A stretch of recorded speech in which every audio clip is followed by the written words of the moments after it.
André Masson, bonjour. Bonjour. Vous êtes économiste, directeur de recherche au CNRS, directeur d'études à l'EHESS et chercheur à l'École d'économie de Paris. Vous nous avez fait le plaisir de nous accorder une première interview sur la transmission de patrimoine en France, l'état des lieux que vous avez dressé, et puis aussi un certain nombre de problèmes que tout cela posait. Et on va s'intéresser cette fois-ci aux moyens d'accélérer cette transmission de patrimoine, puisqu'on a compris que c'était un des grands enjeux. Alors, première question, quelles sont les solutions que l'on peut préconiser ? Voilà.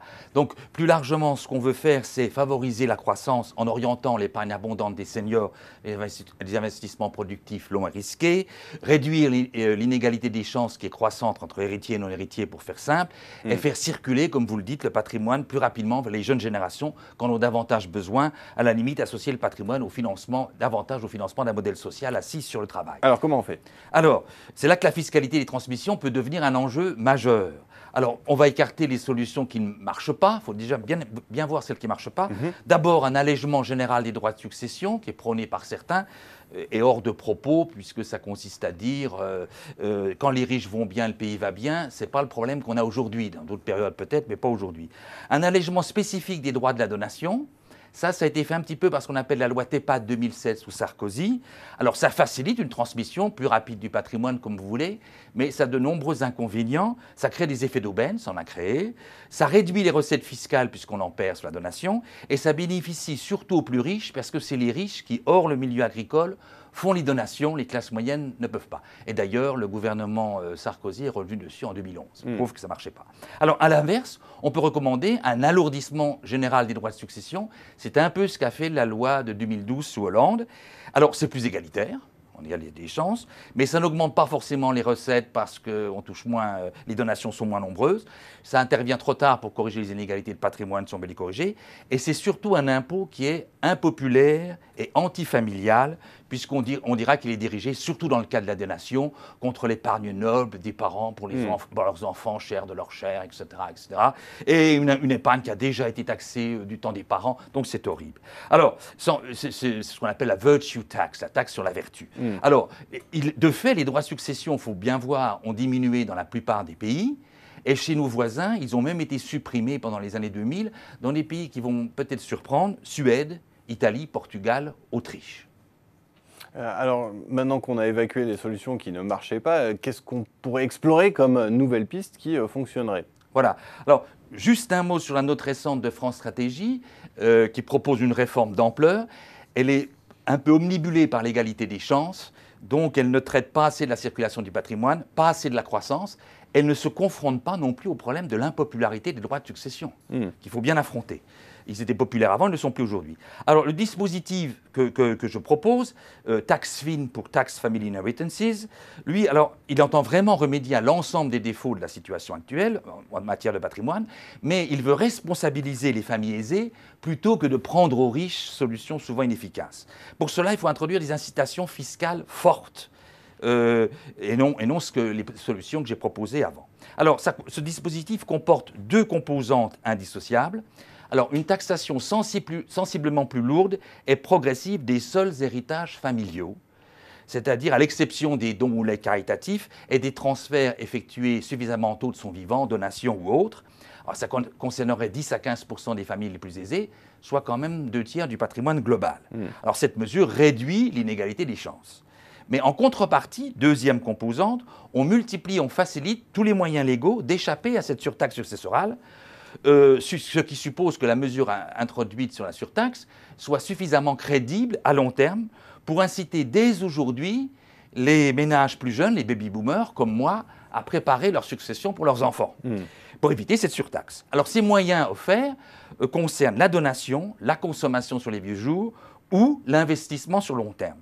Alors, les droits de donation ne seraient pas allégés, mais pour faire rapide, le délai de rapport des donations aux successions serait ramené à 10 ans. C'est-à-dire qu'au bout de 10 ans, on oublie qu'il y a une donation avant.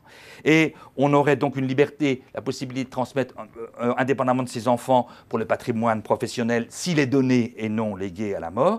Et d'une manière générale, si vous voulez, l'incitation à la donation proviendrait de la désincitation à l'héritage.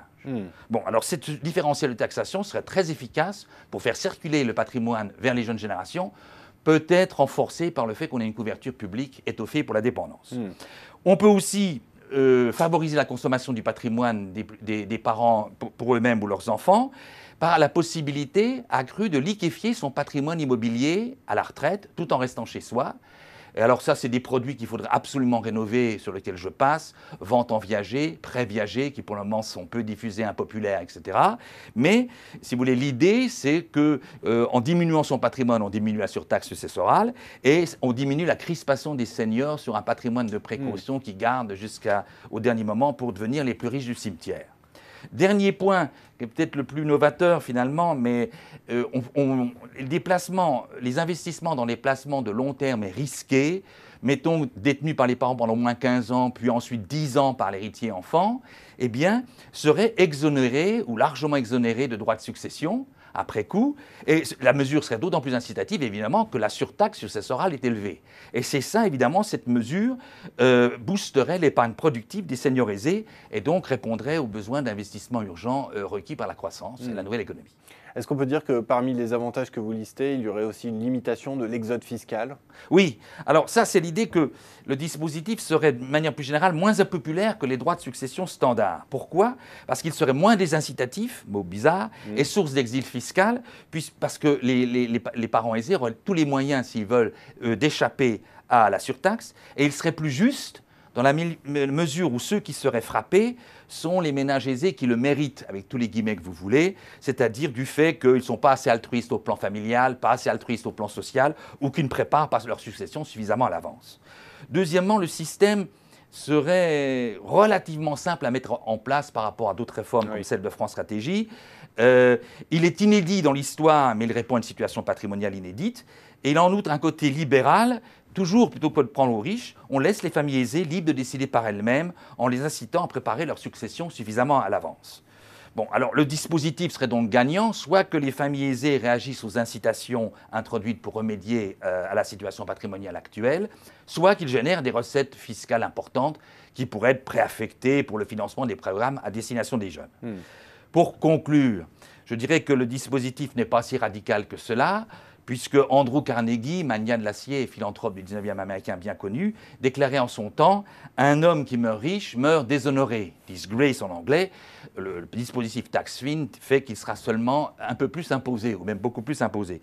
Pour finir la conclusion, donc, je dirais qu'un tel dispositif, pour réussir, doit intervenir dans une société suffisamment soudée, où il y a un fort sentiment de solidarité nationale qui incorpore les riches, et une société qui est capable de mener des réformes crédibles à long terme. C'est peut-être un vœu pieux. Mais autrement, je pense que la suraccumulation improductive des seniors et le retour de l'héritage constitueront des constantes majeures de nos sociétés pour longtemps.